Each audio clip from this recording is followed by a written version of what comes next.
Assalamualaikum warahmatullahi wabarakatuh. Perkenalkan, saya Nozalia Azhara, mahasiswa kelas A dari Prodi Pendidikan Tata Busana. Di sini, saya akan menjelaskan beberapa materi yang saya pelajari di mata kuliah kepemimpinan. Baik, materi yang pertama adalah leadership atau kepemimpinan. Teman-teman tahu nggak apa itu kepemimpinan? Nah, kepemimpinan adalah kemampuan seseorang untuk mempengaruhi, mengarahkan, dan memotivasi orang lain agar bekerja sama dalam mencapai tujuan bersama. Seorang pemimpin tidak hanya memberi instruksi, tetapi juga menjadi teladan, inspirator, dan penggerak dalam organisasi. Nah, bagaimana dengan manajer? Apakah pemimpin dan manajer itu sama? Tentu tidak ya teman-teman. Pemimpin itu lebih menekankan pada apa yang seharusnya terjadi dengan membawa visi dan inspirasi. Sedangkan manajer lebih menekankan pada bagaimana hal itu dilakukan dengan menata, mengontrol, dan memastikan tujuan tercapai secara efisien. Idealnya, organisasi membutuhkan keduanya, yaitu pemimpin yang visioner sekaligus manajer yang terampil mengelola. Ada 4 tipe gaya kepemimpinan. Yang pertama ada gaya kepemimpinan otoriter. Jadi, pemimpin yang otoriter akan mengambil kendali penuh dan memberikan arahan yang jelas kepada bawahan tanpa melibatkan keputusan bersama atau keputusan anggota lain. Yang kedua, ada kepemimpinan demokratis, yakni kepemimpin yang demokratis akan cenderung mendorong kerjasama dan mendengarkan masukan dari tim, serta memfasilitasi dialog terbuka bahkan membutuhkan masukan dari anggota tim. Singkatnya, ini adalah kebalikan dari gaya kepemimpinan otoriter. Yang ketiga, ada kepemimpinan transformasional. Kepemimpinan transformasional berfokus pada memotivasi dan menginspirasi anggota tim untuk mencapai potensi maksimal mereka.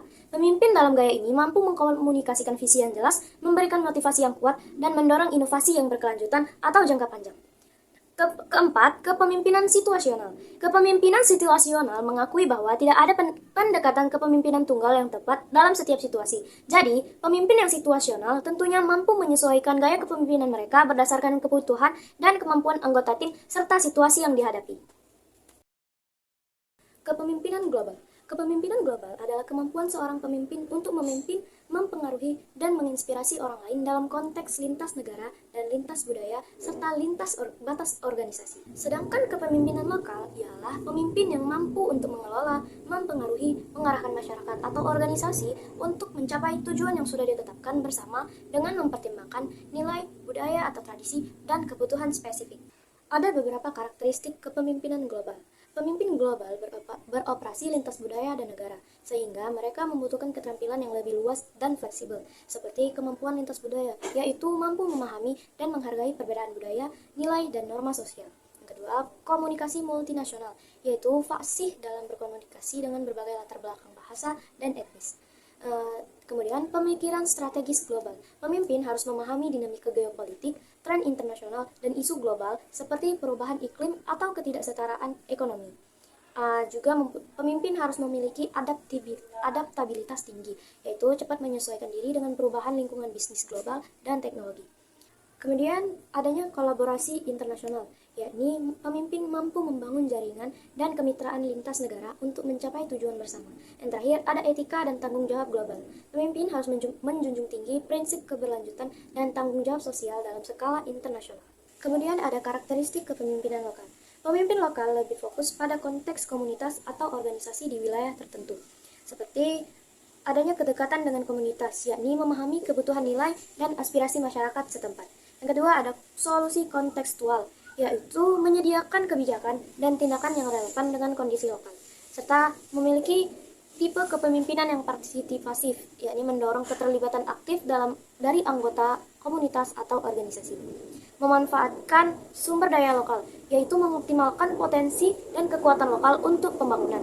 Yang terakhir ada pemeliharaan identitas budaya, dengan menjaga dan menghormati tradisi serta warisan budaya setempat.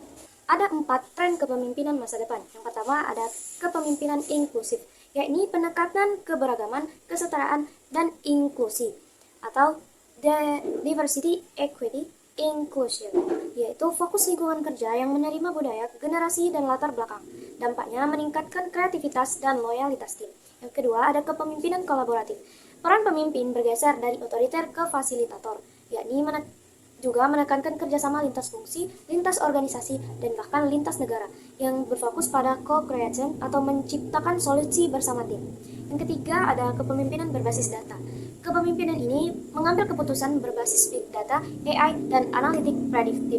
Pemimpin harus memahami cara memanfaatkan data untuk strategi bisnis, HR, maupun inovasi. Dampaknya, keputusan lebih akurat dan efisiensi meningkat. Yang terakhir, ada kepemimpinan berkelanjutan.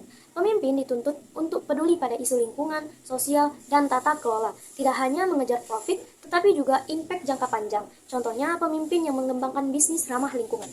Nah, kemudian kita masuk ke kepemimpinan lintas budaya dan globalisasi. Kepemimpinan lintas budaya adalah kemampuan pemimpin untuk memimpin tim atau organisasi dengan anggota yang berasal dari latar belakang budaya, bahasa, nilai, dan norma yang berbeda.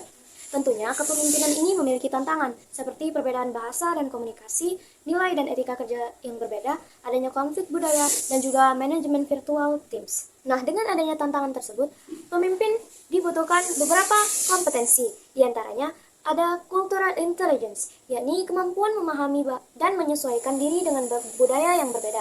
Lalu, komunikasi interkultural, yakni keterampilan mendengar, menyampaikan pesan, dan membaca konteks budaya. Lalu ada empati dan toleransi, yaitu menghargai keberagaman dan mengelola konflik dengan bijak.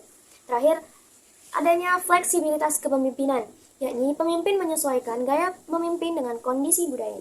Adapun kompetensi yang dibutuhkan pemimpin digital diantaranya literasi digital, yaitu memahami teknologi terkini seperti AI, blockchain, dan big data. Kemudian ada agility dan adaptability, yaitu siap menghadapi perubahan dengan cepat. Kemudian ada inovatif, yaitu mendorong ide baru berbasis teknologi. Kemudian ada komunikasi digital, yaitu memimpin tim virtual dengan platform daring. Kemudian ada keamanan dan etika digital, yaitu memahami risiko cyber dan privasi data. Tantangan kepemimpinan di era digital bisa berupa disrupsi teknologi, yaitu ancaman otomatisasi dan AI menggantikan pekerjaan. Kedua, ada ketimpangan digital, adanya perbedaan akses teknologi antar individu ataupun daerah. Kemudian ada keamanan cyber, yakni serangan digital yang dapat merugikan organisasi. Terakhir ada kelelahan digital, yakni akibat penggunaan berlebihan platform daring. Dari kedua materi yang kita bahas tadi, yakni materi kepemimpinan lokal dan kepemimpinan era digital teknologi, kita dapat mengambil studi kasus. Yang pertama ada studi kasus dari kepemimpinan lokal. Kita bisa mengambil studi kasus Ridwan Kamil yang meluncurkan Bandung Smart City, yakni kota Bandung dulu menghadapi persoalan tata kota, birokrasi lambat, dan partisipasi politik yang rendah. Ridwan Kamil merespon dengan meluncurkan konsep Bandung Smart City, memanfaatkan aplikasi digital untuk layanan publik, keterbukaan data, serta interaksi dengan warga. Warga dapat melaporkan masalah kota secara langsung, dan pemerintah bisa menindaklanjuti dengan cepat. Hasilnya, Bandung dikenal sebagai salah satu kota dengan inovasi digital terbaik di Indonesia. Yang kedua, ada studi kasus dari kepemimpinan era digital teknologi. Kita bisa mengambil studi kasus dari Nadiem Makarim, yaitu yang meluncurkan aplikasi Gojek. Dengan visi digitalnya, ia menciptakan aplikasi Gojek. Awalnya hanya untuk layanan transportasi, kini berkembang menjadi ekosistem digital yang mencakup makanan, logistik, hingga pembayaran. Keberhasilan Gojek membuktikan bahwa pemimpin digital harus inovatif, lincah, dan mampu mengintegrasikan teknologi dengan kebutuhan nyata masyarakat. Kepemimpinan dalam organisasi. Kepemimpinan dalam organisasi adalah kemampuan seorang pemimpin untuk mempengaruhi, mengarahkan, dan memotivasi anggota organisasi agar bekerja sama mencapai tujuan yang telah ditetapkan. Dalam konteks ini, kepemimpinan tidak hanya berfokus pada hasil, tetapi juga pada proses, budaya organisasi, serta pengembangan sumber daya manusia di dalamnya. Peran utama pemimpin dalam organisasi diantaranya, pertama ada menentukan visi dan misi. Pemimpin berfungsi sebagai arsitek strategi, merumuskan arah organisasi, serta menyampaikan visi secara jelas kepada anggota. Kedua, mengorganisasi struktur dan tugas. Pemimpin membagi peran, tanggung jawab, serta otoritas agar koordinasi berjalan efektif. Kemudian, membangun budaya organisasi. Pemimpin menciptakan nilai, norma, dan etika kerja yang menjadi karakter. Lalu, motivasi dan pembinaan. Pemimpin tidak hanya mengarahkan, tetapi juga memberdayakan anggota tim. Nah, tantangan kepemimpinan dalam organisasi bisa didapatkan dari berbagai faktor, seperti konflik internal antara anggota tim, resistensi terhadap perubahan, adanya keterbatasan sumber daya manusia atau finansial, juga menjaga keseimbangan antara kepentingan individu dan tujuan organisasi, dan menyesuaikan antara gaya kepemimpinan dengan perkembangan teknologi atau era digital. Baik, masuk ke materi kepemimpinan dalam komunitas dan masyarakat. Kepemimpinan dalam komunitas dan masyarakat adalah kemampuan seorang individu atau kelompok untuk memengaruhi, menggerakkan, dan mengarahkan anggota masyarakat guna mencapai kepentingan bersama.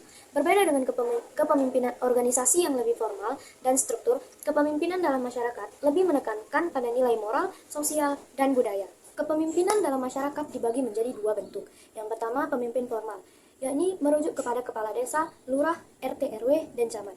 Mereka dipilih atau ditunjuk secara resmi melalui otoritas hukum. Kedua, ada pemimpin informal, yakni merujuk kepada tokoh adat, tokoh agama, pemuda, aktivis, atau sesepuh masyarakat. Mereka tidak memiliki jabatan formal, tetapi berpengaruh karena karisma, pengalaman, atau kepedulian mereka. Peran utama pemimpin dalam komunitas masyarakat dibagi menjadi beberapa bagian, di antaranya, pertama, sebagai agen perubahan sosial. Pemimpin mendorong masyarakat untuk beradaptasi dengan perkembangan zaman, teknologi, dan kebijakan pemerintah. Kedua, membangun partisipasi dan gotong royong. Pemimpin menumbuhkan solidaritas sosial dan kolaborasi. Kemudian, menyelesaikan konflik. Pemimpin berperan sebagai mediator dalam menyelesaikan perbedaan ataupun permasalahan. Lalu, menjadi teladan nilai dan moral. Pemimpin menunjukkan integritas, kejujuran, dan tanggung jawab. Terakhir, mendorong pemberdayaan. Pemimpin berperan mengangkat potensi lokal agar bermanfaat secara ekonomi maupun sosial. Beberapa tantangan kepemimpinan dalam masyarakat ialah: pertama, perbedaan kepentingan antar warga. Kedua, rendahnya partisipasi masyarakat dalam program pembangunan. Ketiga, adanya konflik budaya atau agama. Keempat, kurangnya transparansi dan akuntabilitas pemimpin formal. Yang terakhir, perubahan sosial yang cepat akibat globalisasi dan digitalisasi. Baiklah, sekian pemaparan materi yang dapat saya sampaikan. Lebih dan kurang saya mohon maaf, dan sedikit-sedikitnya mungkin apa yang saya sampaikan ini dapat bermanfaat bagi siapapun yang mendengarkan. Wabillahi taufiq wal hidayah. Wassalamualaikum warahmatullahi wabarakatuh.